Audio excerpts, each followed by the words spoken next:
नमस्कार, मी अश्विनी किचन रेसिपीमध्ये आपलं स्वागत आहे। तर आज आपण मैसूर पाक बनवणार आहे। तर उद्या दसरा आहे, तर त्यानिमित्ताने आपण एक घरातली पारंपरिक पदार्थ, आपण गोड पदार्थ बनवूया। तर मैसूर पाक बनवायचा आहे आज आपल्याला। तर त्यासाठी मी हे 3 वाटी चण्याचं पीठ घेतलेलं आहे। तर ही जी वाटी आहे ह्याचं मी मोजमाप घेतलेलं आहे।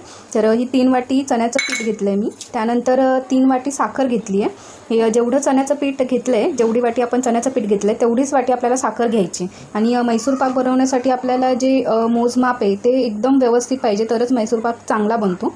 आणि त्यानंतर ही जायफळ आणि वेलची पूड घेतली आहे मी।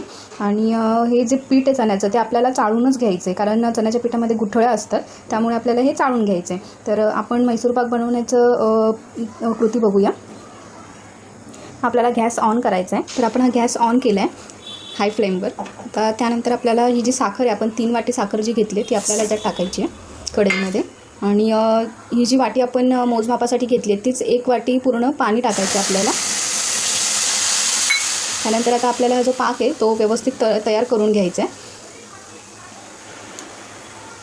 आणि इकडे हा आपण डालडा घेतला आहे। तर तुम्ही घीही वापरू शकता, किंवा घी 1 कप घी आणि 1 कप तेल असंही वापरू शकता तुम्ही। हा मी पूर्ण डालडा वापरते, जेमिनीचा डालडा आहे हा। हे बघा, हा जेमिनीचा डालडा वापरते मी। हा आपल्याला पूर्ण गॅसवर ठेवायचा आहे हाय फ्लेमवर, आणि पूर्ण कडकडीत हे जे डालडा आहे तो व्यवस्थित आपल्याला गरम करायचा आहे।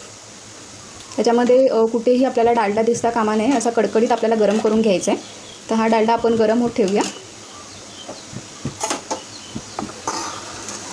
आणि इकडे हा जो मैसूर पाकासाठी आपण हा जो साखरेचा जो पाक आहे तो आपल्याला रेडी करून घ्यायचा आहे। आणि हा पाक एकदम पण घट्ट करायचा नाही आणि एकदम पण पातळ ठेवायचा नाही आहे, 1 तार त्याला आली पाहिजे।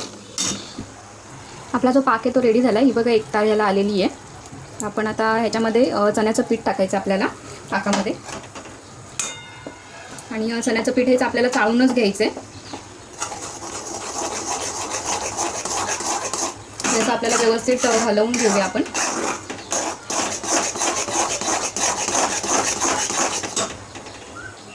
हे बघा, हे आपण चण्याचं पीठ टाकलेलं आहे आणि हे व्यवस्थित असं ढवळून घेतलं आहे। त्याच्यामध्ये गुठळी कुठेच राहिली नाही पाहिजे असं ढवळायचं आहे। तुम्ही हा जो स्पून आहे तो वापरू शकता, ह्याने व्यवस्थित ढवळलं जातं। तर आता आपल्याला ह्याच्यामध्ये हे जो हा डालडा आपण जो कडकडीत गरम करून घेतलेला आहे तो आपल्याला असा 1-1 पळी टाकायचा आहे आणि हलवून घ्यायचं आहे। 1-1 पळी टाकून आपण हे असं हलवून घेणार आहे। आणि पूर्ण डालडा संपेपर्यंत आपल्याला असंच करायचं, 1-1 पळी टाकायची, हलवून घ्यायचं, 1 पळी टाकायची, हलवून घ्यायचं। तर आपण करूया प्रोसेस। आपल्याला आता हे जो कलर आहे येलो कलर, हा येलो कलर आपल्याला यूज करायचा आहे। तुम्ही लिक्विडही यूज करू शकतात किंवा पावडरही यूज करू शकतात। खायचा कलर आहे हा, मी हा यूज करणार आहे। तर आपण ह्याच्यामध्ये 2 ते 3 थेंब टाकूया। हे कलरनी कसं येलो कलरनी चांगला कलर येतो। आपण 3 थेंब टाकलेले आहेत। त्यानंतर आपल्याला बेकिंग सोडा किंवा इनो, तुम्ही काहीही वापरू शकता। बेकिंग सोडा तुम्हाला 1 चमचा टाकायचा आहे आणि इनो 1 पाकीट टाकायचं आहे। तर मी इनो वापरते। आणि इनो आपल्याला हाच घ्यायचा आहे लेमन फ्लेवरचा, ज्याने आपल्याला म्हणजे जी चव आहे ती फ्लेवर येत नाही। तर मग आपल्याला हा इनो टाकायचा आहे। आपल्याला आता ही वेलची पावडर आणि जायफळ पावडर आहे ती टाकायची आहे, चवीसाठी आपण टाकणार आहे। तुम्हाला जर पाहिजे असेल तर तुम्ही टाकू शकता, नाहीतर अवॉइड केलं तरी चालेल। परत आपल्याला असं ढवळून घ्यायचं आहे। याला जी ढवळण्याची जी प्रोसेस आहे ती खूप करावी लागते, म्हणजे प्रत्येक म्हणजे इन्ग्रेडियंट टाकलं आपण की ते ढवळावे लागते बराच वेळ।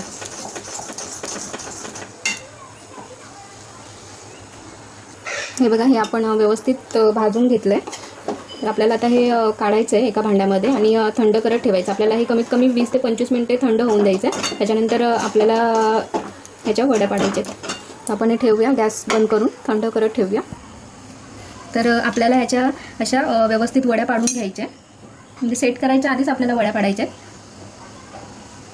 आणि ते गरम असेपर्यंतच त्याच्या वड्या पडतात, एकदा ते सुकलं की त्याच्या वड्या पडत नाही।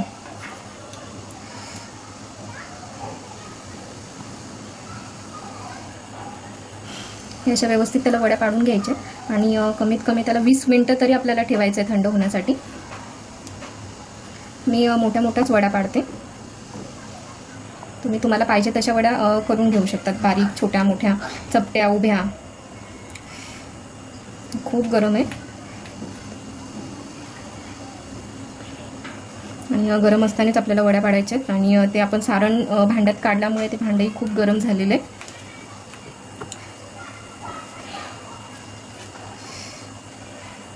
ठीक आहे, आपण अशा प्रकारे वड्या पाडल्यात आणि आता आपल्याला हे सेट करायचं आहे 25-25 मिनटं तरी.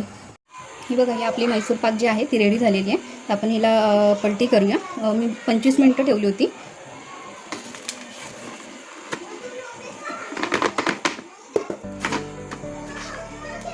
आणि एकदम ही जाळीदार झालेली आहे. हे बघा,